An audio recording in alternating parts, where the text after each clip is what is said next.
अस्सलाम वालेकुम बेटा, लेक्चर नंबर 3 के साथ आपकी खिदमत में हाजिर हैं। तो आज हम पढ़ेंगे सब टॉपिक है जो हमारे पास सब टॉपिक नंबर 15.1.1। ठीक है, feedback systems. Feedback in biology a response within a system, molecule, cell, organism or population that influences the continued activity or productivity of that system।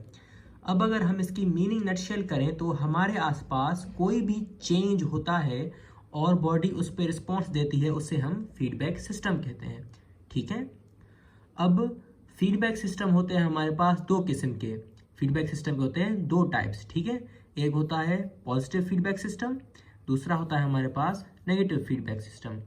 ठीक है, अब पहले हम पढ़ेंगे पॉजिटिव फीडबैक सिस्टम के बारे में क्या होता है।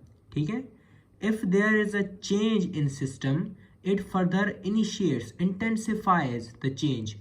वो अगर यहाँ पे कोई भी हमारे आसपास सिस्टम में कोई चेंजिंग होती है तो ये पॉजिटिव फीडबैक सिस्टम के अंदर उसे और बढ़ा देता है, उसे रोकता नहीं है, बढ़ा देता है। ठीक है, इसका मिसाल आपको देते हैं एग्जाम्पल के साथ, मतलब इसका एग्जाम्पल देते हैं आपको प्लेटलेट्स का। ठीक है, बुक में ये दिया गया है, when body is injured and bleeds। जब हमारी जो बॉडी है वो जख्मी हो जाती है और खून बहना शुरू हो जाता है, platelets reach at the site of injury. Platelets जहाँ पे इंजरी हुई है, मतलब जहाँ से खून बह रहा है, वहाँ पर इकट्ठे हो जाते हैं। ठीक है, they release chemicals which attract more platelets. वो केमिकल छोड़ते हैं जिससे और भी दूसरे प्लेटलेट्स वहाँ पर जमा होना शुरू कर देते हैं। ठीक है, Many platelets come together, they form a clump।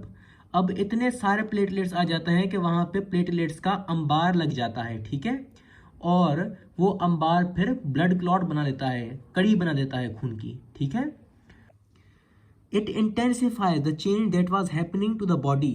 ठीक है, मतलब कि वो और बढ़ा दिया उसने जो चेंज हो रहा था बॉडी में उसको। ठीक है, कैसे कि उसने खून को रोका नहीं। जब खून बह रहा होता है तो प्लेटलेट्स दूसरे प्लेटलेट्स को बुलाते हैं, वो रोकते नहीं है। अब दूसरे प्लेटलेट्स को आने से कि यार यहाँ पे खून बह रहा है, आप मत आओ वरना आप भी ज़ाया हो जाएगा, वो दूसरे प्लेटलेट्स को बुलाते हैं कि आओ यहाँ पे हम ब्लड क्लॉट बनाएं। That's why it is called positive feedback. अब प्लेटलेट्स का दूसरे प्लेटलेट्स को बुलाने के लिए इसे हम कहते हैं पॉजिटिव फीडबैक सिस्टम। ठीक है, हाँ ये देखें, अब समझे ये है टीयर इन द ब्लड वाल, मतलब ये ब्लड वाल है। ठीक है, इसमें टीयर हो गया, मतलब ये फट चुकी है और इसमें से अब खून बह रहा है। ठीक है, इसके बाद platelets get together and release chemicals. ये प्लेटलेट्स हैं और ये हैं केमिकल्स। अब प्लेटलेट्स साथ हो गए हैं सब मिलके और उन्होंने केमिकल्स छोड़ना शुरू किए हैं।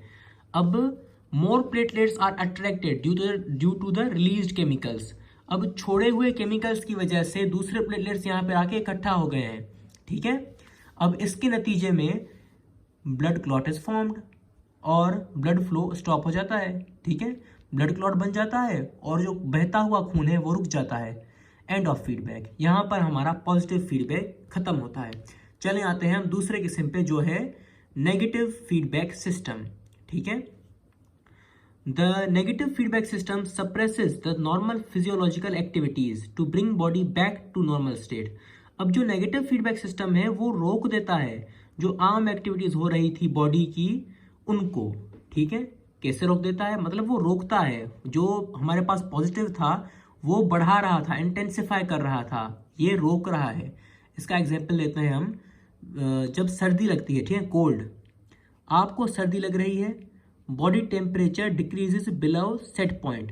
अब सेट पॉइंट क्या है, a normal range where body is optimal. वो रेंज टेम्परेचर की जहां पर हमारी बॉडी बेहतरीन तरीके से, परफेक्ट तरीके से काम करे, उसके सारे फंक्शंस परफेक्ट तरीके से काम करें। वो ह्यूमन का होता है, मतलब हम ह्यूमन इंसान जात का होता है, ह्यूमन बींग्स का 98.6 फ़ारेनहाइट या 37 सेंटीग्रेड। ओके, अब ये कैसे पता चले कि अब जो टेम्परेचर है वो सेट पॉइंट से गिर चुका है, वो हमें सेंसर, ब्रेन के अंदर सेंसर्स होते हैं, वो बताते हैं कि अब बॉडी नॉर्मल टेम्परेचर, जो बॉडी का नॉर्मल टेम्परेचर है, ऑप्टिमल टेम्परेचर है, सेट पॉइंट है, उससे टेम्परेचर गिर चुका है। उसके नतीजे में होता क्या है, the negative feedback will cause the body to shiver, generating heat and ultimately turning body to its normal position. जो नेगेटिव फीडबैक है वो बॉडी को कपकपी करवाएगा, जिसके नतीजे में जो गर्मी है वो रिलीज होगी, वो मतलब जो गर्मी है रिलीज नहीं होगी, सॉरी, वो जनरेट होगी, वो जनरेट करवाएगा हीट को, और आखिरकार उसके नतीजे में बॉडी वापस अपनी नॉर्मल पोजीशन पे आ जाएगी, मतलब हमारा टेम्परेचर वापस 37 डिग्री सेंटीग्रेड हो जाएगा। ये तो है एक तरीका। दूसरा मतलब इसके साथ दूसरा भी होता है जब ज़रा ठंड लगे, वैसो कंट्रैक्शन, ठीक है। वो क्या है? Blood vessels constrict, contract.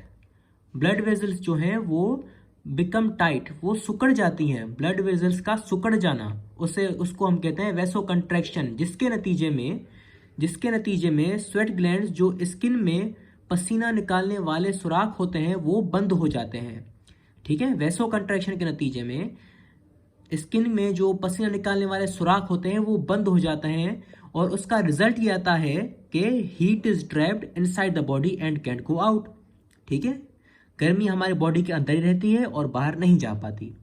अब ये हमने सर्दी का पढ़ा कि अगर हम सर्दी लगती है फिर क्या होता है। चलें अब आते हैं गर्मी की तरफ, हॉट, ठीक है। Body temperature increases about set point. ये भी फिर से हमें सेंसर ही बताता है कि बॉडी टेम्परेचर भाई सेट पॉइंट से ज़्यादा हो चुका है, बॉडी टेम्परेचर सेट पॉइंट से ज़्यादा हो चुका है, ठीक है। ब्लड वेजल्स डायलेट, वो एक्सपांड हो जाती हैं, खुलासी हो जाती हैं। ब्लड वेजल्स जो होती हैं वो खुलासी हो जाती हैं इस बार, जिसके नतीजे में स्वेट ग्लैंड्स खुल जाते हैं और परस्पायरेशन, पसीना निकलने का अमल शुरू हो जाता है, ठीक है। और इसका रिजल्ट ये आता है heat is moved out of the body. पसीने की सूरत में जो हमारी गर्माइश है वो जिस्म से बाहर निकल जाती है। अगर समझ में आया तो लाइक कर दें वीडियो को, चैनल को सब्सक्राइब करें और हमारी जर्नी में हमारी हेल्प करें। थैंक्स। तो बेटा आज हमने पढ़ा यहाँ से लेकर ये सारा एंड यहाँ तक, ठीक है। और कल का जो टॉपिक होगा उसमें हम पढ़ेंगे 15.2 ऑस्मो रेगुलेशन।